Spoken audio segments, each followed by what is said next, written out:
Many thanks to Pandemonium, Vetletraction Vanilla servers, Atlas, One Original DayZ servers, Clash Vanilla servers, Sheriff Line, Sgt. Pepper's DayZ Invasion server, PGC servers, the Struggle Bus Vanilla community, Sea of Tools Cloud, and Neo Farmers servers for making this video possible. The DayZ Frostline expansion is set to release the first ever official winter map for all players, which shares an incredible amount of similarities with a map that already exists. So in this video we're going to compare Winter Tanoa with this new winter map, compress everything we know about Sakhal so far, and speculate on the features of Frostline.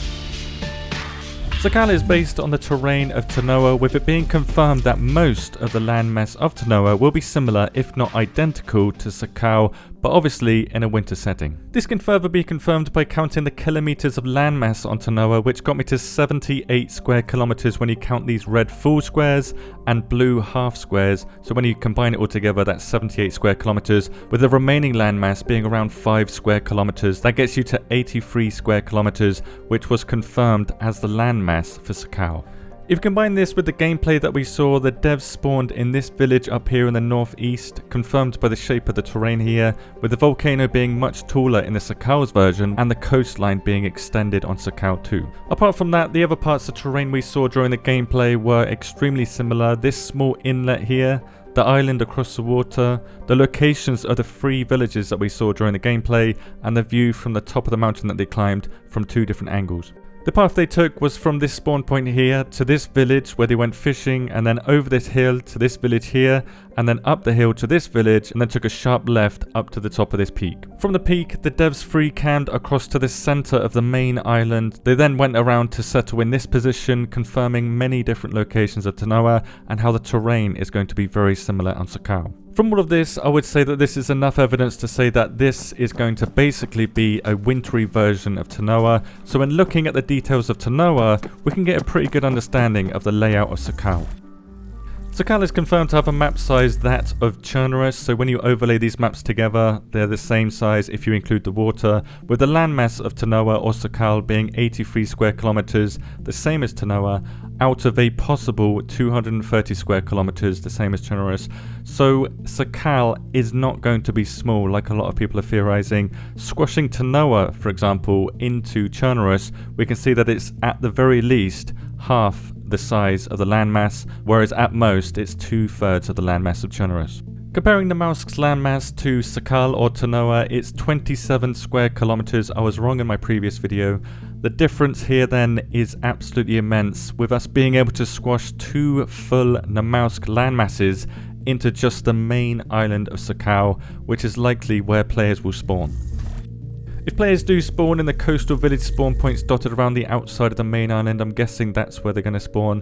Players can cut across the mountains at the cost of getting colder as they head over those mountains to farms and industrial locations in the centre of the main island. In the near centre of this main island there's a volcanic spring, this one in particular, and to the west of the main island is this capital, which I'm guessing is going to be the capital of all of the islands, where players might be able to spawn to.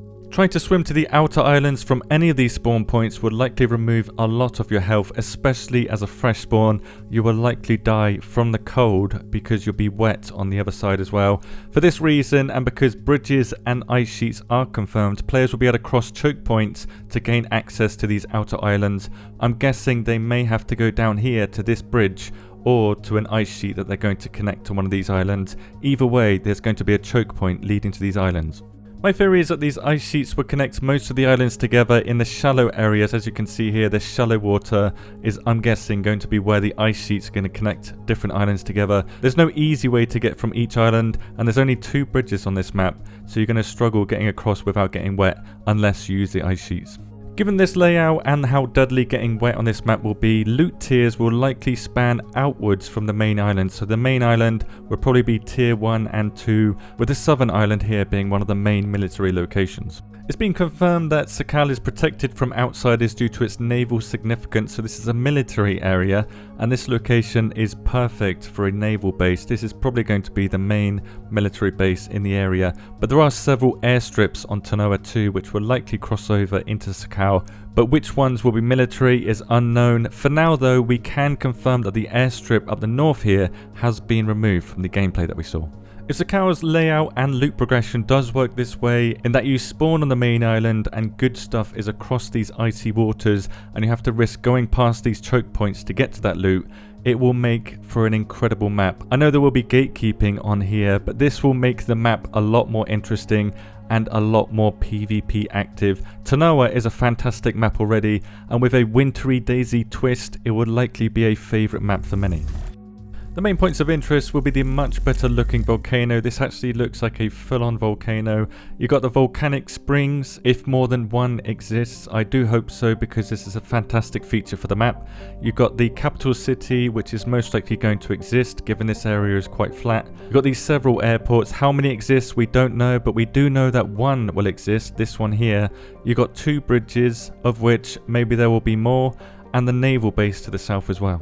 From what was said about these volcanic springs, it sounded like there were going to be risks involved with being here in the form of hazards, and that's likely what the new disease is going to be. So when you drink the water here, due to acid buildup, it could make you sick, or the gases here could be toxic. Either way, this is confirmed to warm your character up, adding a fantastic risk-reward feature to the centre of the main island, which I'm sure would be a hotspot for player activity.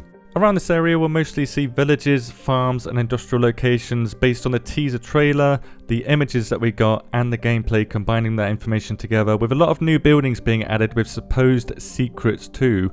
It's been confirmed though that food we find in these locations or in the villages will be frozen, so you need to defrost it first near a fireplace in order to eat it, and it's been confirmed that there's no frostbite mechanic on release. We also know what the expanded fishing feature is. It's basically like fishing in World of Warcraft if you've ever played. You have to time your actions with the splashes that you get to pull in your catch at the right time, which means it's unlikely that we're going to see ice fishing, because it was also said that lakes will be frozen so you cannot fish and you have to go to the coast to get fish. Also, snowstorms will be a thing, much like storms on other maps in the form of blizzards, so it's going to be a lot colder most likely, but we haven't received any information as to if snow makes you wet or not. Considering that they've turned this tropic feeling map into this Nordic feeling map in just 6 months, there may be many more changes coming to Sakhal, given that they've got around 6 months left until the full release of Frostline, but I can imagine that the layout of Tanoa or Sakhal will roughly be the same. Judging by the response from the community, I believe that the Frostline DLC is going to be wildly successful, at least on console, giving more resources to the DayZ team. There's going to be new talent, new players coming into the community, and basically making the overall DayZ experience better for most players. I can't help but feel a little bit responsible for the overhype on Frostline. I was wrong. I am sorry, but I will continue to share my and other people's theories because it's what I love to do. We haven't been wrong about everything. For example, Skillspeeder Gaming came up with a theory on the wintry version of Tanoa being a likely outcome of this 35 here, which you can play yourself with his tutorial link below. As for my channel, I'm holding a vote on Twitter to see if I should delete this channel or not, and I'm giving away 10 copies of DayZ on Steam in that poll too. All you have to do is vote, follow me on Twitter and comment there too to enter the draw, then I'll randomly select 10 on Monday the 20th of May. For those that want to learn more about Sakhal, the Running Man's video is amazing on Sakhal's gameplay. It's exclusive to a few creators, so go there and watch it, giving us a really good example of what to expect. Link below. Thank you very much for watching and have a good day.